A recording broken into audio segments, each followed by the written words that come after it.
Guys, welcome back to another video of What If Morgan stayed with Rick in The Walking Dead. So let's get into it. We start off by seeing Negan, and he is very happy because now he knows Rick's plans because of Pete. And now he's already he's already sending his men to the other communities so they don't get the chance to go to Rick and his people. So Negan thinks he's just outsmarted them completely. And we see Rick, who's confused because no one showed up to the meeting that he arranged with them yet. Not Ezekiel or not Jesus and Gregory.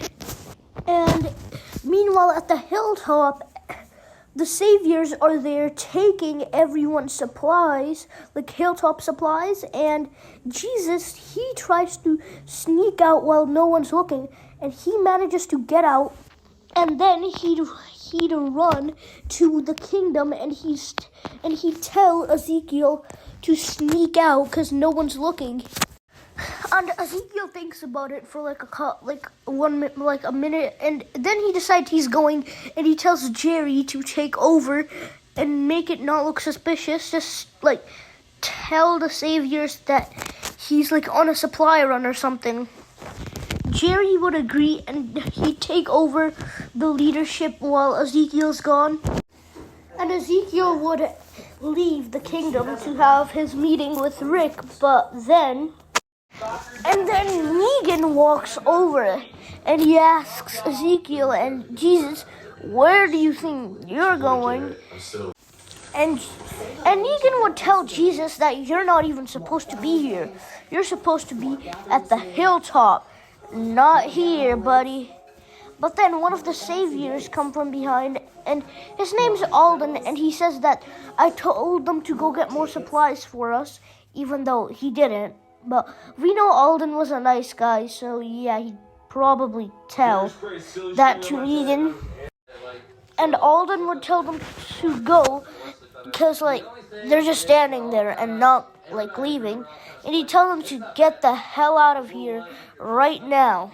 Negan believes that he told Ezekiel that, but he still doesn't get why Jesus is here.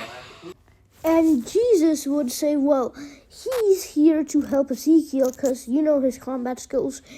And Negan tells Jesus that they sended people to the hilltop. But when Jesus is about to make another excuse, Simon comes, and he tells Jesus, there's no need for excuses. We know you're working with Rick and the kingdom to take us down, and now you just have to go back to the kingdom. And basically, Simon sent a couple of the men, because a couple of the saviors basically to take him back to the hilltop, and he would tell Ezekiel to get in he'd basically just drag Ezekiel inside the kingdom again. And we'd see Dale at the fence of Alexandria, and he's given up on Jesus and Ezekiel and Gregory coming to Alexandria for the meeting. But then Dale would see a man on their fence, and it's a savior, and it's Alden.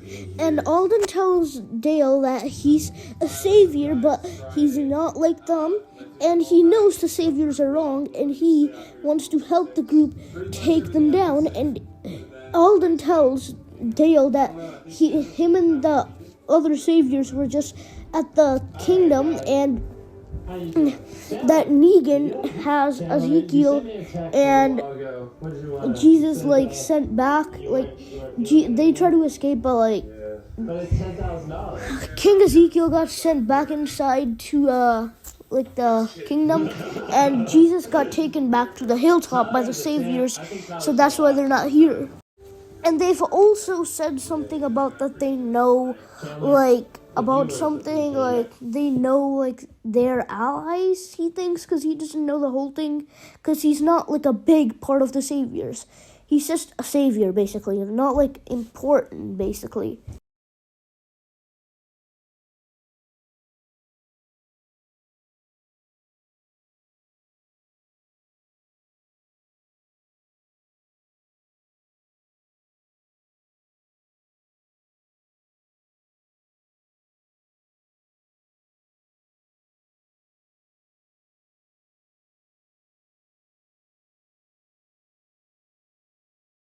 And Rick would walk over to Alden and he'd tell him to get in and tell him everything that happened slowly. And Alden would explain to Rick how basically like Negan and the other saviors, they took Jesus back to the hilltop after Jesus escaped from there to get Ezekiel, and Ezekiel got sent inside the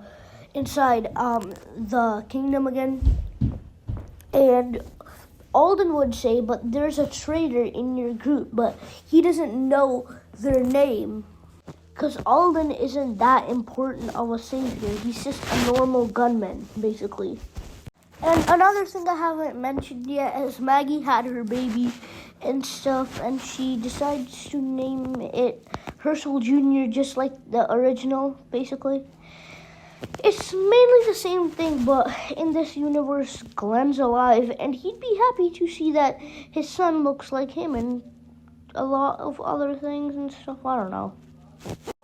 And we see Milton, who hears about Rick's conversation with Alden, and this makes Milton doubt Rick, so he'd go to Deanna's house, and he tells her that she's the leader around here, not Rick, and he's just taking over while she's doing nothing.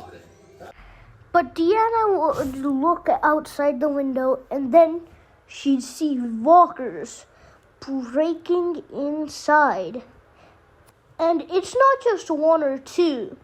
It's a whole herd outside. And they start eating, they start killing the Alexandrians and stuff, and they start eating them. And we see Tyrese, who comes in the same house that Milton and Deanna are in, and Tyrese's arm is bleeding, and they see that he's been bitten. Deanna's son Spencer says we should chop his arm off so he might live, but then Tyrese would say, it's okay, you don't have to do anything. And Tyrese would close his eyes and he'd say, my sister, I have to say goodbye to her, and if I can't do that, then this life, it was for nothing. All I ever did was try to protect her. And Tyrese runs outside, killing many zombies, and he tried to get to Sasha, but then when he sees Sasha from a window, he'd get eaten alive while Sasha watches on, and Tyrese would turn into a walker. And we see David, who's trying to get inside our house, but then he'd get cornered by walkers, and then he'd get eaten on the fences of Alexandria. Okay, guys, that'll be it for today, everybody. I hope you guys enjoyed, and bye-bye.